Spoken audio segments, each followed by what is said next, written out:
हमारे साथ में जुड़ रहे हैं स्टॉक मार्केट के एक बड़े एक्सपर्ट। हमारे साथ में हैं नितिलेश जी। नितिलेश पावस्कर जी हमारे साथ में हैं, जो स्टॉक मार्केट के अंदर में तो बड़े एक्सपर्ट हैं ही हैं, साथ ही साथ बहुत सारा सोशल वर्क भी कर रहे हैं, कोविड रिलीफ में काफ़ी सारा काम कर रहे हैं। बहुत स्वागत है नितिलेश जी, हमारे लिए समय निकालने के लिए आप आए। Thank you so much sir. ये जो छोटी सी गिरावट दिख रही है, %0.5 के करीब का सर एक। आपको वॉइस क्लियर है? हाँ सर, बिल्कुल क्लियर है। पूछा था कि %0.5 की जो एक छोटी सी डिप है बाजार ओके। में, इस पे क्या कर रहे हैं? क्या आप जिस तरीके से कॉशियस थे उसी के इन सिंक है ये? जी हाँ सर, अगर मैं निफ्टी के व्यू के बारे में बोलूंगा, कल ही हम लोगों ने बोला था कि अगर हम लोग 15,875 के नीचे जाएंगे तो हम क्या करके जाएंगे, सेल करके जाएंगे। सिर्फ 35 से 40 पॉइंट का हमारा स्टॉप लॉस होगा। अगर आप देखोगे कि वहां से ऑलमोस्ट हम लोग 100 पॉइंट नीचे आ चुके हैं। जब भी मैंने निफ्टी के ऊपर शॉर्ट कॉल दिया है, मुझे हार्डली लग रहा है कि 2-3 बार ही मेरा पूरा स्टॉप लॉस हिट हुआ होगा। अब मेरा निफ्टी भी शॉर्ट कॉल गए हैं, वो काफी मतलब मुझे अच्छा लगता है कि निफ्टी में जब मैं शॉर्ट कॉल देता हूँ तो अच्छा खासा मुनाफा होता है मेरे और मेरे क्लाइंट्स को। तो अभी भी इसको होल्ड करना चाहिए। मैं स्टॉप लॉस जो है इसका, वो कॉस्ट के भी नीचे लेके आऊंगा, 15,850 के नीचे। ओके, तो बिल्कुल बने रहना चाहिए जिनका भी शॉर्ट साइड का पोजीशन है। जाते जाते हम लोगों ने टाइटन के बारे में भी एक बोला था कि टाइटन हमें 1730 के नीचे बेचना है। 1705 रुपए का हमारा टारगेट होगा, और दूसरा जो टारगेट होगा वो ऑलमोस्ट 1680। टाइटन का अगर आपका आज का लो देखोगे तो 1706 रुपए का लो बनाया है टाइटन ने। तो अभी भी वो 1716 के आसपास ही चल रहा है, तो बने रहना है ऑलमोस्ट। मेरे हिसाब से क्लाइंट ने प्रॉफिट बुक किया होगा 22 से 24 पॉइंट का, जो भी कुछ प्रॉफिट हुआ था। और जिनको भी कैरी करना है उनको मैं एक चीज बोलूंगा, स्टॉप लॉस अपने कॉस्ट के आसपास लेके आएंगे। स्टॉप लॉस का इम्पोर्टेंस आपको तभी पता चलेगा कि जब आपकी पोजीशन प्रॉफिट में होगी और सडनली कुछ फॉल आएगा या फिर बाउंस बैक आएगा और इसमें आप ट्रैप होगे तब। आज का ही सुबह का मैं एग्जांपल दूं तो सर, आप कन्फर्मा का चार्ट ओपन करिए, कैंडल स्टिक का, 5 मिनट का।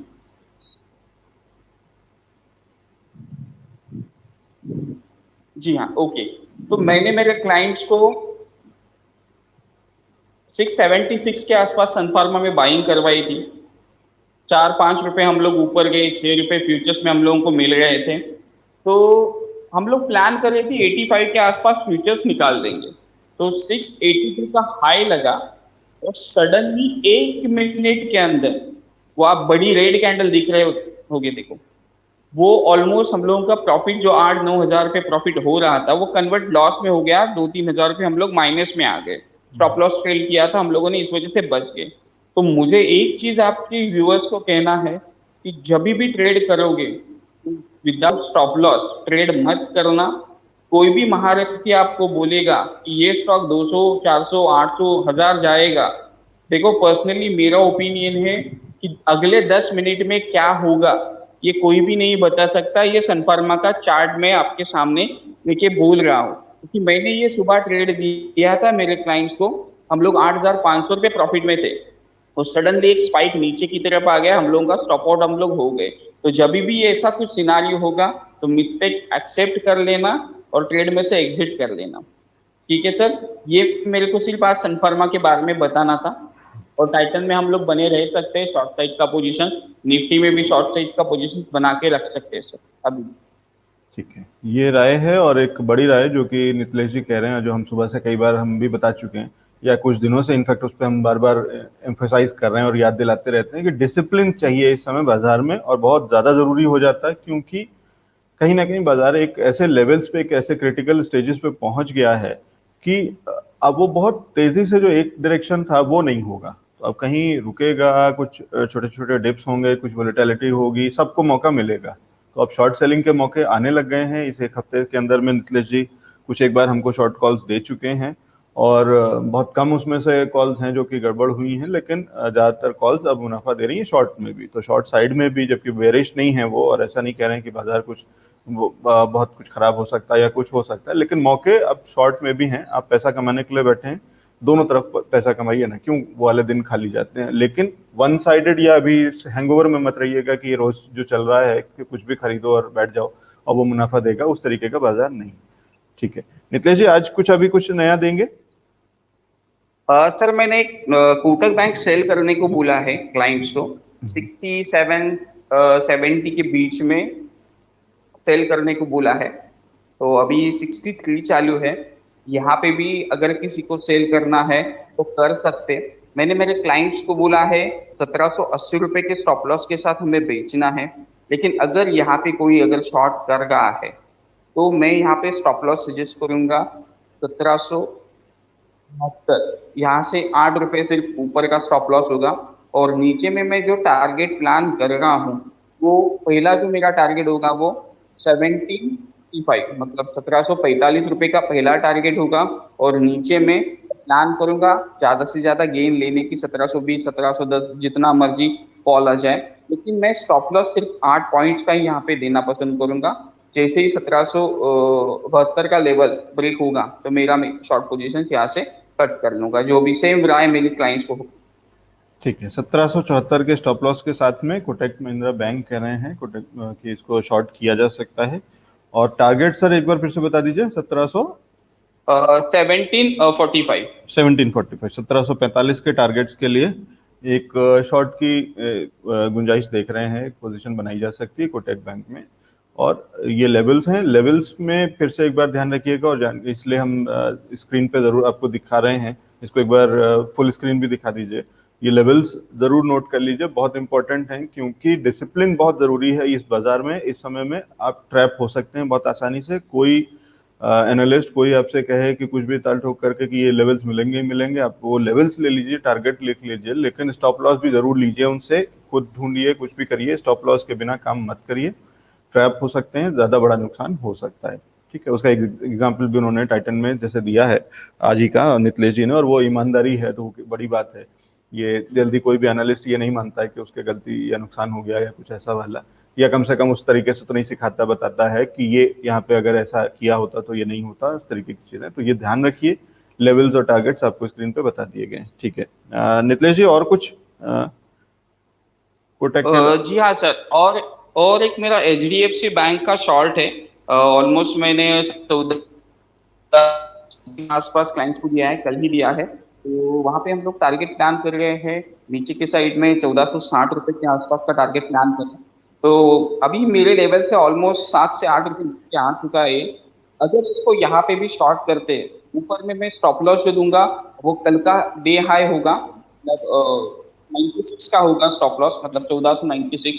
यहाँ से भी 12-13 रुपये ऊपर होगा। तो यहाँ पे भी शॉर्ट कर सकते हैं, लेकिन स्टॉप लॉस को फॉलो करना यहाँ पे जरूरी है। जैसे ही ये 80 का लेवल ब्रेक कर देगा, आपको आज के आज ही 70-72 का लेवल भी देखने को मिल सकता है। ठीक है, 1470 1472 तक के टारगेट्स शॉर्ट साइड पे, स्टॉप लॉस 1496, यहाँ से करीब 10 रुपये 12 रुपये ऊपर का स्टॉप लॉस, आज के हाइज से थोड़ा सा ही ऊपर। और ये एक शॉर्ट की पोजीशन बनाई जा सकती है HDFC बैंक में। HDFC बैंक और कोटक बैंक, बहुत सीधा सा एक संबंध दिखाई देता है। बैंक निफ्टी ने लेगार्ड है बैंक निफ्टी के मुकाबले, और अगर थोड़ी सी भी करेक्शन आता है तो सबसे पहले शायद बैंक निफ्टी में आएगा और बैंकिंग स्टॉक्स में आएगा। और उसमें से जो दो चीजें निकाल करके आज नितलेश जी लाए। ठीक कह रहा हूँ सर नितलेश सर? जी हाँ सर, जी हाँ सर। जो मैंने मेरे क्लाइंट्स को दिया है मैं वही दे रहा हूँ, सेम लेवल्स जो भी कुछ है वो। ठीक है, बहुत शुक्रिया। अच्छा नितलेश जी, फिर कुछ एक सवाल ले लेते हैं। एक हमारे दर्शक जी हैं हाँ सर। क्षितिज जी, वो आपसे पूछना चाह रहे हैं कि Nitlesh ji please advise on ITC। अगर if my purpose is to make long term dividend money, long term dividend के लिए क्या ITC को खरीदा जा सकता है, ये पूछ रहे हैं क्षितिज जी। सर अगर पर्सनली मैं बोलूँ तो मैंने मेरे क्लाइंट्स को भी बोला है लेके रखो। तो 160 तक बाइंग करके रखना है हमें, नीचे में अगर मिलता है तो भी लेना है। मैं एक चीज यहाँ पे ऐसे ही बोलूंगा कि ये जो स्टॉक है इसने परफॉर्म नहीं किया है। तरीके से ये कि नहीं भागेगा नहीं भागेगा नहीं भागेगा, लेकिन ये जब भागने लगेगा किसी के पास ये स्टॉक नहीं होगा। अगर वहाँ पे भी ले सकते, लेकिन एक लेवल मैंने मेरे क्लाइंट्स को भी सजेस्ट किया है, देखिए 240 का लेवल ब्रेक हो जाएगा, 240, तो उसमें और एग्रेसिव पोजीशंस बनानी होगी हमें, और आसानी के साथ जैसे 240 का लेवल ब्रेक होगा तो 350 से 400 हमें देखने को मिल सकता है। ऐसे ही मैं ये तुक्केबाजी नहीं कर रहा हूँ, अगर आप देखना चाहोगे तो वीकली चार्ट कैंडलस्टिक के ऊपर क्लाइंट्स को दिखाओ, तो वहां पे जाके उसने 2-3 बार ये किया है। अगर आप क्लियरली देखोगे तो जैसे ही वो ब्रेकआउट वहां पे मिलेगा तो अच्छी तरीके से वो ब्रेकआउट वर्क होगा, आसानी के साथ हमें ऊपर की साइड में बड़े टारगेट देखने को मिल सकते हैं। मेरे मेरे क्लाइंट्स को मैंने बोला है कि लेके रखना है, इतना नहीं है इसको। ठीक है, ये कह रहे हैं नितलेश जी कि इसमें लिया जा सकता है, बहुत कम एक्सपर्ट्स इस पे राय दे रहे हैं आईटीसी पे, और बहुत तरीके के मीम्स, बहुत तरीके के चुटकुले इस पे चलते हैं कि इसको तो इमूवेबल प्रॉपर्टी घोषित कर देना चाहिए। और कई लोग ये भी कहते हैं कि क्या एलन मस्क से अगर इस पे ट्वीट कराया जाए तो क्या आईटीसी चल सकता है क्या, एक बार ट्राई करना चाहिए। लेकिन किसी भी तरीके से आईटीसी फिलहाल नहीं चल रहा, लेकिन नितलेश जी कह रहे हैं कि अच्छे मौके हैं, और अब जो इंडिकेटर जो दिख रहे हैं उनको चार्ट पे, वही कह रहे हैं कि लॉन्ग टर्म के लिए लेकर के रखा जा सकता है। जब ये चलना शुरू करेगा तो ये रुकेगा नहीं, तो फिर आप पछताएंगे और फिर आपको लगेगा कि आपने वो मिस कर दिया, वो अपॉर्चुनिटी, आप केवल मजाक मजाक में और हंसते हंसते में रह गए और पैसे कोई और लोग बना ले गए जो कि उसके अंदर में थे। तो इसलिए कह रहे हैं कि इसमें अंदर लिया जा सकता है। ठीक है, नितलेश जी, सुलोचना जी का एक सवाल है, टाटा मोटर्स पे पूछ रही हैं कि क्या शॉर्ट टर्म के लिए कोई व्यू है आपका? ऑलमोस्ट सर मैंने एक लास्ट शो में आई थिंक बोला था, मतलब महीना हो गया होगा उसको, कि 320 के ऊपर मेरे को वो तेज लग रहा है, तो अभी भी 350 के आसपास है, तो थोड़ा सा भी वेट कर लो। ऑलमोस्ट 70 रुपीज के आसपास भी मैंने रिकमेंड किया था, 200 रुपये के आसपास भी रिकमेंड किया था, अभी यहाँ पे लेना नहीं है। ओके, तो वेट करेंगे, नीचे के साइड में अगर मेरे को मिलता है 240 से लेके 260 की रेंज में, तो मैं वहां पे लेना प्रेफर करूंगा। हालांकि मालूम है मेरे को यहाँ से मैं 100 पॉइंट नीचे बोल रहा हूँ, लेकिन यहाँ पे अगर आप डेली चार्ट देखोगे तो डबल टॉप फॉर्मेशन बन रहा है, और यहाँ पे कंसोलिडेट करके अगर ये ब्रेकडाउन देता है तो 280 आना मुश्किल नहीं है। देख सकते हैं हम लोग कि वेट करेंगे, यहाँ पे कुछ लेना नहीं, ये नीचे में लेना है। टाटा मोटर्स में मेरा जो व्यू है वो पॉजिटिव व्यू है, लेकिन नीचे में लेना है, यहाँ ऊपर नहीं। ठीक है, तो अभी ये कह रहे हैं टाटा मोटर्स में कि है लेना है, बाय का ही व्यू है, लेकिन लेवल्स अभी थोड़ा सा हाई है, जब थोड़ा डिप में, जब थोड़ा नीचे लेवल्स के मिलेंगे तब एंट्री कीजिएगा, अभी नहीं करें, अभी थोड़ा ओवर प्राइस है। ठीक है सर, दिनेश शर्मा जी का एक सवाल है प्रिंस पाइप को लेकर के, कि प्रिंस पाइप या कृति इंडस्ट्रीज में से, दोनों में से कौन सा परचेज कर सकते हैं? सर मैं यहाँ पे एक चीज बोलूंगा कि दोनों जो स्टॉक है मैं ट्रैक नहीं करता हूँ, और शायद मेरे सिस्टम में वो ये भी नहीं आएंगे, ठीक चार्ट है, भी नहीं होंगे, ठीक है, तो मैं यहाँ पे अवॉइड करना चाहूंगा, क्योंकि आप अगर कोई एक्सपर्ट दूसरा अगर ट्रैक करता होगा जी, मैं आप किसी और से, ठीक है दिनेश जी, मैं हम लोग किसी और एक्सपर्ट से ले लेंगे इस पर राय। नितिलेश जी, मिश्र धातु निगम लिमिटेड, मिधानी। सर मिरानी का अगर आप देखोगे कि एक ब्रेकआउट के बाद थोड़ा सा अभी ठंडा पड़ा हुआ है स्टॉक, तो जब तक 200 190 के ऊपर है तब तक पोजीशंस बना के रख सकते हैं। ठीक है, लेकिन एंट्री करने का कुछ मौका नहीं है इसके अंदर में अभी? जी हाँ सर, 190 200 का लेवल जब तक सस्टेन है इस स्टॉक में, तब तक बाइंग पोजीशंस होल्ड रख सकते हैं, कुछ प्रॉब्लम नहीं है सर। ठीक है, ये राय है नितिलेश जी की मिधानी पे, और इसको लेकिन मेटल सेक्टर से कंपेयर मत किया करें, दर्शकों के लिए एक राय है, ये नॉर्मल मेटल सेक्टर का शेयर नहीं है, ये स्पेशलाइज्ड मेटल में काम करता है, और ज़्यादातर सरकारी जो चीज़ें हैं, जो सबमरीन्स बनते हैं या सैटेलाइट और उस तरीके की चीज़ों में तो जो मेटल्स यूज़ होते हैं वो वाले मेटल्स में मिधानी काम करता है। तो एक स्पेशल अलॉयज और स्पेशल मेटल्स में मिधानी का एक अलग बिजनेस है, जो कि नॉर्मल स्टील और उस तरीके के मेटल सेक्टर्स में नहीं आता। तो इसलिए अगर वहाँ पे रैली हो रही तो इसमें भी होगी या उस तरीके का, तो वो कंपैरिजन गलत है। केवल कहने को एक कैटेगरी सेम है कि दोनों मेटल इंडस्ट्रीज की कंपनी। ठीक है, बहुत शुक्रिया नितिलेश जी हमारे साथ में जुड़ने के लिए, समय निकालने के लिए और अपनी राय रखने के लिए। Thank you so much sir. Thank you.